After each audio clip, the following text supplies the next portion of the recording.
Kharif season ఆరంభమైంది. రైతులు సాగు పనుల్లో నిమగ్నమయ్యారు. వానాకాలం పంటల సాగు ముమ్మరంగా కొనసాగుతోంది. అయితే తొలకరితో పలకరించిన వాన ఆ తర్వాత జాడ లేకుండా పోవడంతో రైతులు ఆందోళన చెందుతున్నారు. ఈ నేపథ్యంలో వరుణుడి కరుణ కోసం గ్రామీణ ప్రాంతాల్లోనే కాకుండా పట్టణంలో కూడా ప్రజలు కప్పతల్లి ఆట ఆడి గ్రామదేవతలకు జలాభిషేకాలు చేస్తున్నారు. వర్షాలు సమృద్ధిగా కురిసి పంటలు పుష్కలంగా పండాలని, ప్రజలు సుఖ సంతోషాలతో ఉండాలని ఆకాంక్షిస్తూ రైతులు, సాధారణ ప్రజలు పూజలు, అభిషేకాలు చేస్తున్నారు.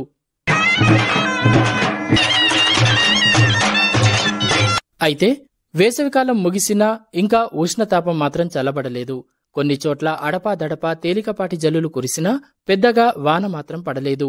ఈ పరిస్థితుల్లో జనం వర్షాల కోసం పూజలు, అభిషేకాలు చేస్తున్నారు. ప్రత్యేకంగా వర్షాల కోసం కప్పతల్లి ఆట ఆడుతున్నారు.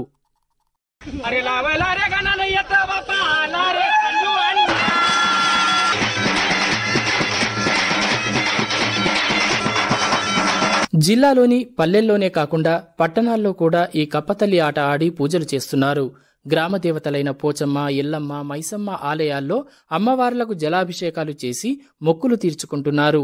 అయితే ఓ కర్రతో చేసిన రోకలికి మధ్యలో కప్పను కట్టి ఆ కర్రను ఇద్దరు భుజాన పెట్టుకుని పాటలు పాడుతూ నృత్యం చేస్తూ ఇంటింటికి వెళితే ఆ ఇంటి యజమానులు కప్పతో పాటు ఆ రోకలి మోసుకొచ్చిన ఇద్దరిపై నీళ్లు పోసి మొక్కుతున్నారు. అయితే వర్షాల కోసం ఇలా కప్పతల్లి ఆట ఆడటం, గ్రామదేవతలకు జలాభిషేకం చేయడం ఎన్నో ఏళ్లుగా ఆనవాయితీగా వస్తోందని ఆదిలాబాద్కు చెందిన రచయిత, విశ్రాంత వ్యవసాయ శాఖ ఉద్యోగి బి మురళీధర్ న్యూస్ 18తో తెలిపారు. ఇంకా కప్పలకు పెళ్లిళ్లు చేసే ఆచారం కూడా ఉందని అన్నారు. వర్షాలు సమయమే రానప్పుడు రైతులు విత్తనాలు పెట్టి ఎదురు చూసే క్రమంలో వర్షాలు రావడానికి కోసమని రకరకాల పూజలు చేస్తారు. అంటే మన దగ్గర కప్పతల్లి ఆట అనేది ఒకటి ఉంది. అంటే కప్పల పెళ్లి చేయడం.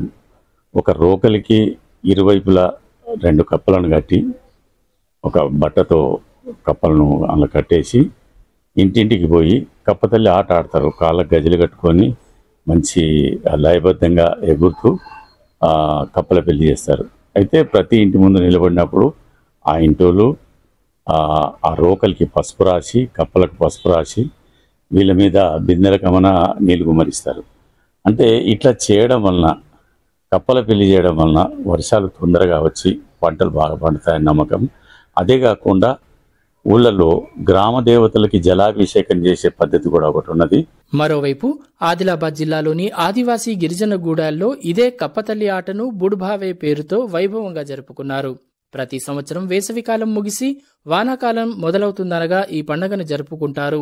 ఇందులో భాగంగా చిన్నారులు కప్పను కట్టిన రోకలిని భుజాన ఎత్తుకుని గూడెంలో ఇంటింటికి తిరిగితే మహిళలు బిందెలతో ఆ చిన్నారులతో పాటు కప్పపై నీళ్లు పోసి చిన్నారుల కాళ్లకు మొక్కి పంపించారు.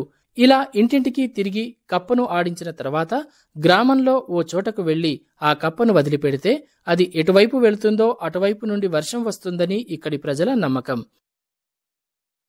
మా ఊళ్ళో అడ్డగుట్ట మీద ఉన్న పోచమ్మ తల్లికి ప్రతి సంవత్సరం వర్షాలు రాకపోగానే పోయి జలాభిషేకం చేస్తారు. దాదాపు డప్పులు బాజాలతో 50-60 మంది 50-60 బిందెలతో నీళ్లు తీసుకొని పోయి అభిషేకం చేస్తారు.